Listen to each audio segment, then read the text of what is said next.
one injection, and he went quiet. It was kinder that way, my daughter-in-law told me as she handed me my dog's urn. 2 nights later, at 2 a.m., I saw that same dog, Ranger, alive, clawing at the corner of the memorial garden she'd built for my husband. I went outside and dug with him until my fingers hit a metal box. Inside were stacks of cash bank records and proof she'd been stealing from my husband's accounts. In that moment, I realized I could lose my house, my savings, and even my son if I didn't expose the woman who tried to kill my dog to keep it all buried. This is Last Goodbye. Today's story is about a widow whose late husband's dog uncovered the crime her own daughter-in-law buried in his memorial garden. I have changed the characters' names to protect their privacy. Put yourself in her shoes. How would you handle this? Tell me in the comments. I'm always reading what you write. When I opened the front door, the first thing I saw was the bandage. White gauze wrapped Taryn's forearm from wrist to elbow. In her other hand, she held a small metal urn. "Hi, Mom," she said. "Can we talk?" My eyes went past her to the porch rail and the path to the gate. No leash, no tall shadow waiting by the fence. "Where's Ranger?" I asked. Taryn shifted the urn against her chest. "That's why I'm here. Can I come in?" I stepped aside. She walked to the kitchen and set the urn on the counter with a soft tap. The bandaged arm hovered between us like proof. "He snapped," she said. "Out of nowhere. In the yard." My throat tightened. "What do you mean, snapped?" "He lunged at me by the bench," she said. "No warning." He locked onto my arm. "Nolan had to rush me to the emergency vet. They said a dog that size with a bite like this isn't safe for you to keep. They recommended euthanasia on the spot." For a moment, all I could see was Ranger stretched in the sun beside the garden head on his paws. I could not make that dog fit into her story.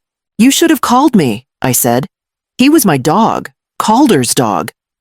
"There wasn't time," she answered. "They needed a decision. Nolan and I had to think about your safety too." My phone buzzed on the table. Nolan's name lit the screen. I put the call on speaker. "Nolan?" "Hey, Ma." His voice was clipped. "I saw the bite. It was bad. The vet was clear. Keeping Ranger after that would have been reckless. We weren't going to leave you alone with an aggressive dog. This was the responsible choice." Responsible. The word settled in my kitchen like a judgment I hadn't been allowed to argue. When the call ended, the room went back to its ordinary sounds. But they felt wrong. The clock on the wall, the faint traffic outside, the hum of the refrigerator, none of it covered the absence of claws on the floor. Taryn nudged the urn a little closer. "We brought him back to you," she said. "So he's still here." After she left, I went to the back door and took Ranger's leash from its hook. I laid it beside the urn, the metal clasp pointing toward the empty hallway.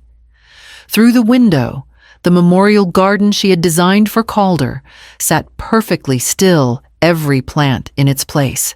Calder had promised I would be safe with this dog, and now his last promise to me was a cold cylinder on my counter and a house that suddenly felt too large to stand in alone. The day after Taryn brought the urn, the house felt crowded with things that no longer had an owner. Calder's blanket still lay folded at the end of the sofa. His empty pill organizer sat by the lamp, tiny squares open like mouths that had nothing left to swallow. On his desk, a stack of legal files leaned to one side, held in place by his glasses. I straightened the pile and then left it crooked again. Fixing it would have meant he wasn't coming back to finish anything. Ranger's absence was quieter, but just as sharp. The corner where his bed had been looked bare. When I walked down the hallway, my body still expected the soft bump of his shoulder against my leg. The leash on the table beside the urn felt like a question I couldn't answer. My mind slipped back to the afternoon Gus Lerner had appeared on this same porch with Ranger at his side. It had been just after the funeral, when the house smelled like wilting flowers and reheated food. Gus had stood there in his worn field jacket, one hand on the leash of a big German shepherd, who sat calmly watching me as if he already knew my name. Calder arranged this, Gus had said. Told me you'd try to argue if he asked you first. He handed me an envelope. Inside, Calder's handwriting ran thinner than usual, but still decisive. He'll keep you company. He'll keep you safe. Trust him. Ranger had stepped over the threshold without hesitation, circled the living room once, and then settled near the hallway like he'd been assigned that spot. That first night, I woke twice with my heart racing and reached for him. My hand found warm fur and the steady rise and fall of his breathing. Nolan looked up from his phone long enough to say it was a very Calder move and left it at that. Taryn, though, had walked around Ranger, slowly studying his teeth, his shoulders, the way he watched her. Her first sentences were about vet bills my age and what would happen if he ever turned. Back then, I told myself it was practicality. Now, those same words echoed in my head over the metallic shine of the urn. By late afternoon, I was standing at the back window again. The memorial garden Taryn had built for Calder lay in clean, controlled shapes, stone soil, and plants arranged like a diagram. Without Ranger's body moving along the paths, the space looked strangely lifeless, as if it belonged more on paper than in the yard. I watched the still beds and sharper edges of earth and tried to understand why, of all the empty spaces in this house, that garden bothered me most. Ban noi jung hai chuong truok min viet qua, dai so voi yeukao. Lan nai min jarut gonkan, then chuong nai kwang. 387 to sat voi muk, 380, ban yu kao. The garden began as drawings on my kitchen table. A few weeks after Calder's funeral, Taryn arrived with a cardboard tube and a brightness that scraped against my grief. She unrolled plans across the table, a stone path, a curved bench, raised beds, lined up in rectangles. It'll give you somewhere to sit with him, she said, instead of looking at bare grass. Nolan stood behind her, one hand on the back of her chair. It's the least we can do, Ma. After everything Dad did for us. The idea sounded kind. I signed where she slid the papers toward me. Permission to pour concrete to move soil. Just standard forms, she said, already talking about delivery dates. When the crew arrived, I watched from the back steps while Ranger lay at my feet. The men measured, sprayed lines on the lawn, then started cutting the yard into squares. Ranger's head tracked each shovel, but his gaze returned again and again to the back fence, where one long rectangle had been marked. Most of the trenches were shallow. Along the rear fence, though, they opened one pit much deeper than the others. The soil piled beside it in a high ridge. Is there a problem with the ground there? I asked one of them. He shrugged. Just digging to spec. Extra depth on this side. Taryn, standing nearby with her tablet, didn't look up. Drainage and stability, she said. We don't want things shifting when it rains. Then she changed the subject. Ranger didn't move on so easily. His attention locked onto that corner. On walks, he pulled toward it. Nose low, breath quick, tail stiff. Once when the men had gone and tools leaned against the fence, I found him in the unfinished bed, pawing at the loosened earth until I dragged him away by the collar. The next time Taryn visited and saw the disturbed patch, her mouth tightened. He's obsessed with that spot, she said. You really should keep him away from it.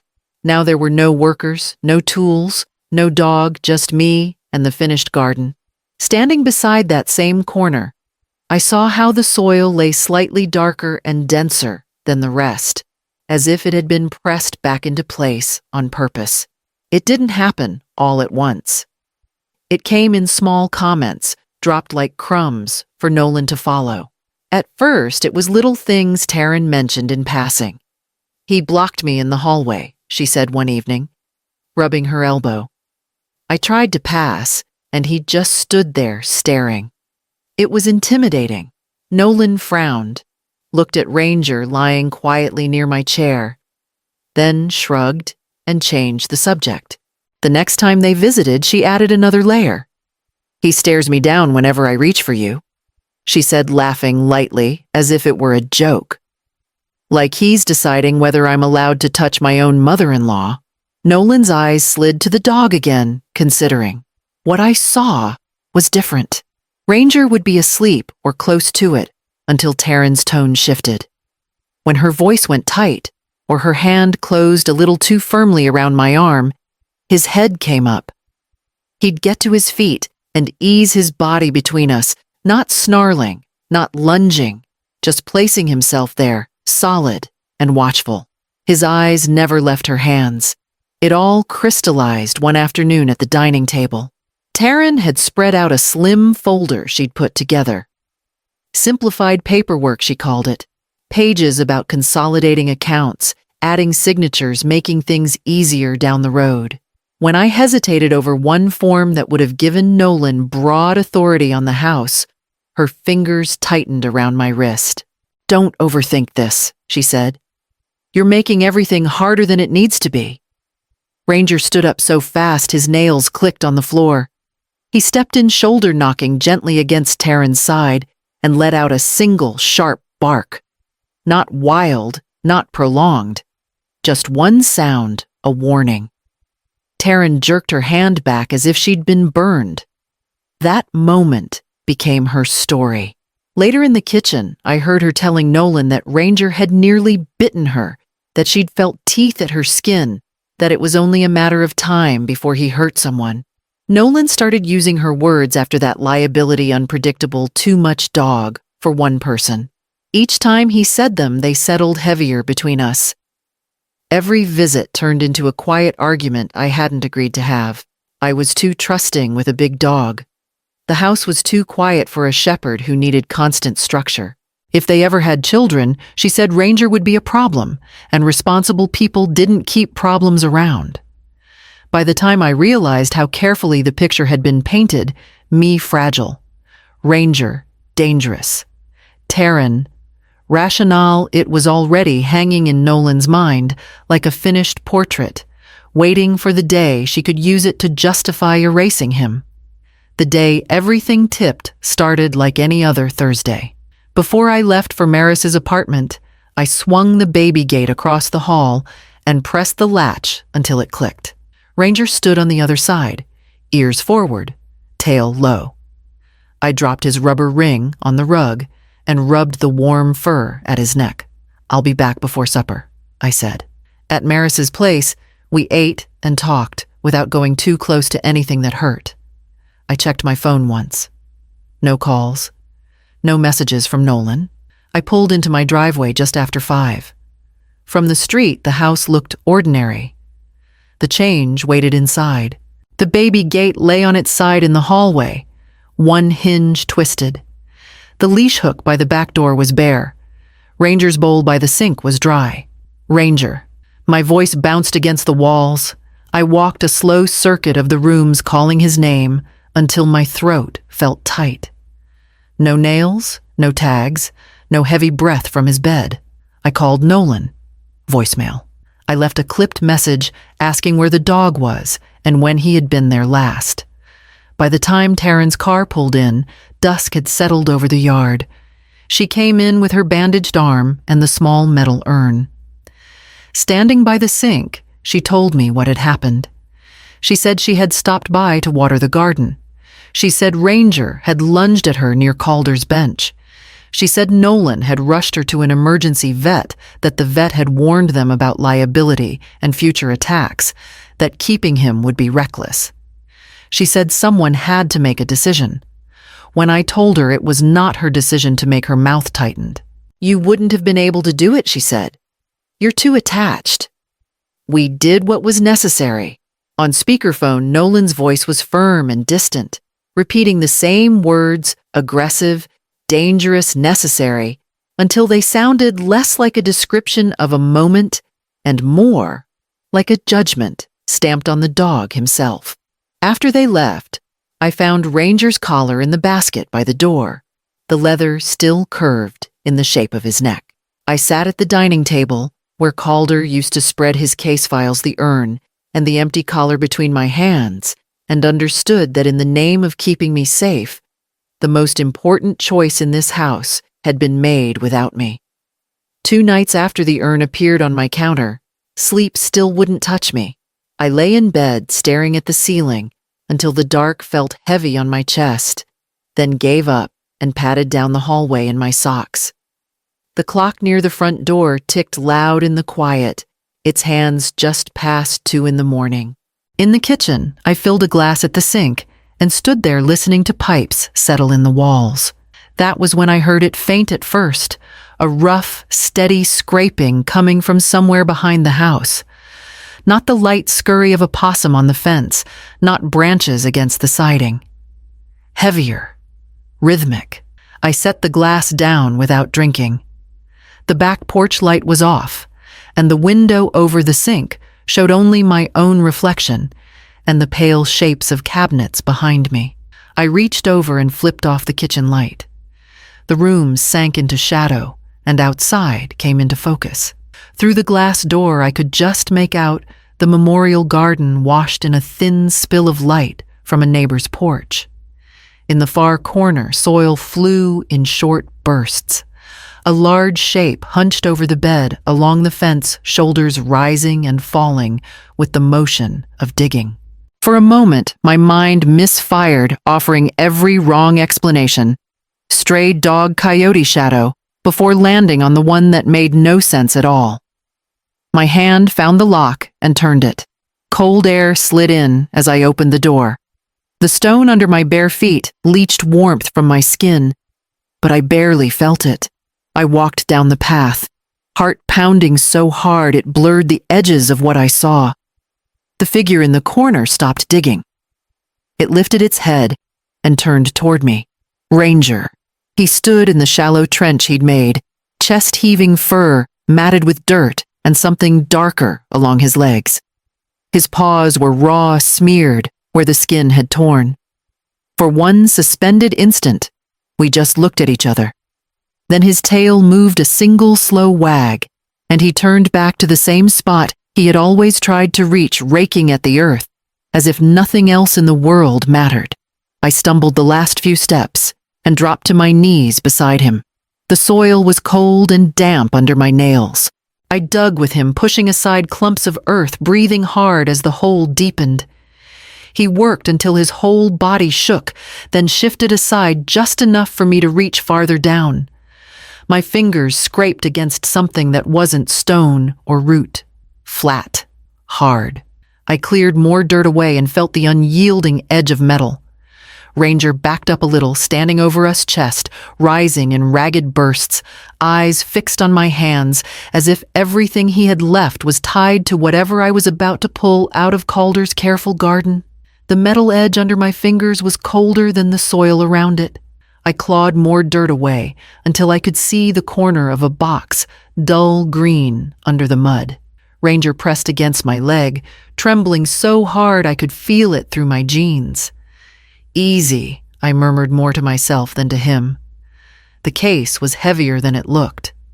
I worked it free in jerks mud sucking at the sides until it finally slid up onto the surface of the bed with a wet scrape. It was military green, the kind of hard plastic I'd seen in news photos, the latches packed with grit. My hands shook as I wiped them clean enough to get a grip. For a moment, I just stared at it. The absurdity of the scene pressing in 2 in the morning. My husband's memorial garden, a dog who was supposed to be dead breathing raggedly beside me. Then I snapped the latches open. Inside, wrapped in plastic to keep out damp, were stacks of cash, banded and orderly. Beneath them lay a flash drive taped to the lid and several manila envelopes, each neatly labeled in Calder's precise print account numbers. Dates, transfer chains, names I didn't recognize. On top of it all sat a smaller envelope with my name written across the front. The handwriting punched more air out of my lungs than the digging had. I tore it open with dirty fingers. Aveline, if this reaches you, it means I ran out of time. I found irregular transfers in the trust accounts. The trail leads back to Taryn. She's been moving money out while helping with my paperwork. I've begun cooperating with the right people, but if anything happens before this is finished, you'll need more than my suspicions. This box holds what they'll need. It's hidden where only someone I trust, or a dog trained by someone I trust, will find it. Ranger isn't just to keep you company. He knows how to locate what men like me have to bury. Trust Gus. Trust the dog. See. I read it twice, the words, blurring at the edges, while Ranger leaned harder into my side. Trained by someone I trust, not just a pet. A working dog deliberately placed at my door. I fumbled my phone out of my pocket and called Gus. He answered on the second ring voice, gravelly with sleep, but he didn't waste time with disbelief. Within 20 minutes, his truck was in my driveway, his flashlight cutting a clean path through the dark. He stood over the open case, the light steady in his hand, while his old investigator's habits took over. He photographed the contents, checked, the labels, peeled the flash drive off carefully, and slipped it into a separate bag. "This is enough to start something serious," he said quietly. He did his homework. I told him about the urn, the bandage, the story at the emergency clinic, about Ranger walking back into the yard as if he'd clawed his way out of a grave. Gus's jaw tightened. If she faked putting this dog down, she already knew this was here. Or she suspected. Either way, she was trying to wipe out the one witness who could lead you to it. We closed the case and carried it toward the house.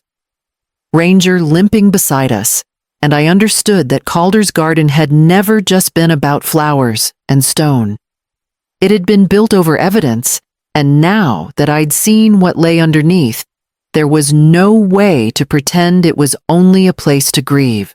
By the time the sky started to pale, the case was no longer under my garden. Gus carried it out to his truck, wrapped in one of Calder's old tarps. Ranger watched from the kitchen doorway, eyelids, heavy paws bandaged with strips of clean cloth. When the taillights disappeared, the yard felt different, as if something poisonous had been lifted away, but its shape still pressed into the soil. Later that morning, Gus called from a parking lot downtown. He'd shown the contents to a contact in the district attorney's office. The response was careful, measured. "They're interested," he said.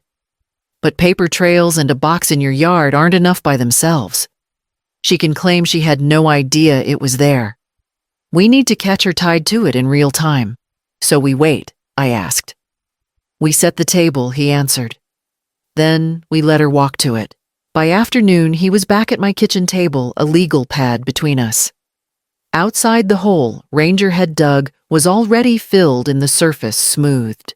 We had buried a decoy case in the same spot, same weight, same shape, nothing inside but blank forms and old phone books. "You have to act like nothing has changed," Gus said. "You're still the widow who lost her husband and her dog. You're still grateful for the garden your daughter-in-law built. As far as they know, that's the only story you're living in." The plan came down to one moment. I would invite Nolan and Taryn for dinner. Sometime between the salad and the coffee, I would mention a landscaping crew, a real one booked for Monday morning to tear out the existing beds and expand the garden. Deeper foundations. Full excavation. "If she knows that box was there," Gus said, tapping his pen against the pad, "she can't let strangers show up with shovels. She'll have to move before they arrive." "And Nolan?" I asked. "What happens to him when this comes apart in front of his face?" Gus was quiet for a beat. "Right now, he's living inside the story she built for him. If we do nothing, he stays there with her. This gives him a way out, even if it hurts." I looked at the phone on the table until the numbers on the screen blurred, then picked it up and dialed my son. My voice sounded steady when I invited them both to dinner on Friday and told them I had something about the garden I wanted to discuss. When I hung up, the house fell silent again, and all that was left was to wait for the night I would sit across from them at my own table and pretend not to know what lay buried under Calder's name. On Friday evening, I set the table like it was any other family dinner. 2 placemats on one side, my chair at the end. Simple food, roasted chicken, vegetables, a loaf of bread from the bakery on the corner. Nothing special enough to mark the night for what it was. When Nolan and Taryn arrived, I met them at the door with a smile that felt like it belonged to someone else. Taryn carried flowers already arranged in a glass jar. Nolan hugged me a quick squeeze that didn't quite chase the strain from his face. At the table, the conversation slid along the safe surfaces. Traffic a client, Nolan was frustrated with Taryn's jokes about the neighborhood cats. Ranger stayed at Gus's house that night. His absence pressed at me, but the room was quieter without his watchful eyes. I waited until the plates were half empty before I reached for the thread we had laid out. "I've been meaning to tell you both," I said, keeping my tone light. "I made a decision about the garden." Taryn's fork slowed. "Oh, I called a landscaping company," I went on. "They had a last-minute cancellation and I took the slot. On Monday, a crew is coming to redo everything. They'll pull out the beds, dig deeper, expand the design. More shade plants. Maybe a little water feature." I said it like we were discussing colors on a paint chart. Taryn's hand tightened around her glass. "Redo it?" she asked. "Already the garden is perfect the way it is. It's beautiful," I agreed, "but I'd like something larger." Calder loved space. "I've already paid the deposit." She set the glass down slowly. "Maybe you should wait," she said. "Think about it a little longer. Major changes like that can be impulsive." Nolan glanced between us, uneasy. "If Taryn put so much work into it." "She did," I said. "And I'm grateful. I just don't want to lose the chance." "They're starting at 8 Monday morning." For a moment, no one spoke. Then Taryn forced a smile so tight it looked painful. "If that's what you want," she said. "It's your yard." They left soon after dessert. At the door, Nolan said he'd call me on Sunday. Taryn's eyes slid past me to the dark yard before she walked down the steps. Later, I turned off all but one lamp in the living room and sat on the edge of my bed, the house arranged to look like I had gone to sleep. Through the curtain, I could see the faint outline of the garden. Somewhere down the street, unmarked cars idled with their lights off. Gus had texted me once we're in position. Near midnight, headlights swept briefly over the wall, then disappeared. Moments later, a single car door shut softly. I moved to the window. Taryn crossed my lawn in dark clothing shovel. In one hand, a bag slung over her shoulder. She didn't hesitate. Didn't pause to look at the house. She went straight to the back corner of the garden and started to dig where Ranger's paws had broken the ground before believing she was alone and the night still belonged to her. From my bedroom window, the garden looked like a dim sketch, all shadow and angles. Only one patch moved the tight circle of Taryn's flashlight as it bobbed over the soil. I couldn't hear her, but I saw every motion. The quick, jerky way she drove the shovel into the ground. The way she threw earth aside in rough arcs, not caring where it landed. She went straight to the corner where Ranger had dug, working fast, like someone trying to outrun a clock. It didn't take her long to hit the decoy case. I watched her brace her feet and haul it up, shoulders straining. She dropped it onto the path and dropped to her knees, hands fumbling at the latches. The flashlight beam shook as she flung the lid open. Even from the window, I could see the change. Her body went rigid. She froze, staring into the box that should have held money and records and leverage, and saw only useless paper. That was the moment the yard exploded in light. Floodlights snapped on from the fence line and the side of the house, washing the garden in harsh white. Voices cut through the night, clear, and practiced orders to drop everything, step away, keep hands where they could be seen. Taryn spun around, one arm up against the glare, her mouth moving in words I couldn't hear. Gus stepped into view first, his silhouette solid against the brightness. Two investigators followed one of them, reading from a small card, while Taryn shook her head, insisting she had been set up in the yard she had planned herself. The decoy case sat open at her feet, like a joke that had turned on its maker. A car pulled up at the curb. Nolan came around the side of the house, still in his work shirt, confusion on his face, hardening into something else as he listened. The officers spoke calmly about Calder's files, the transfers, the forged documents that carried Nolan's name without his knowledge. I watched my son's shoulders sag as the version of his life he had believed in thinned and tore. In the weeks that followed, everything moved in its own slow machinery. There were calls from the district attorney's office, formal statements, at a long table, papers slid across desks. Taryn was charged with fraud, theft, and attempted destruction of evidence. Her lawyer talked about misunderstandings and stress. The documents in Calder's box told a different story. Nolan came by more often at first, with nothing to say. He would sit at the kitchen table, stare at the spot where the urn had been, and apologize without using the word. It took time for sentences to form around what had happened, but they did. Some of them hurt. Some of them eased something tight in my chest. Months later, when the case moved from investigation to scheduled trial, the garden finally became mine. With Gus's help and Nolan's quiet labor, I took it apart, piece by piece. The beds Taryn had designed came up. The soil that had held evidence was turned and sifted. We laid new paths, simpler and softer, and planted what Calder had always wanted in the ground instead of in pots. Every root went into soil I knew was clean. Ranger lay along the path in the afternoons, paws crisscrossed, scars visible now where his skin had healed. He watched us work with the calm of a dog who had finished the hardest part of his job. Near the bench, we set a small stone with his name and a single line about how he had uncovered what others tried to hide. By the time the first season turned, the garden no longer looked like a monument to loss or a cover for something buried. It looked like a place where things could grow without lies under them, and where a woman, her son, and an old working dog could sit together without waiting for the ground to give way beneath their feet.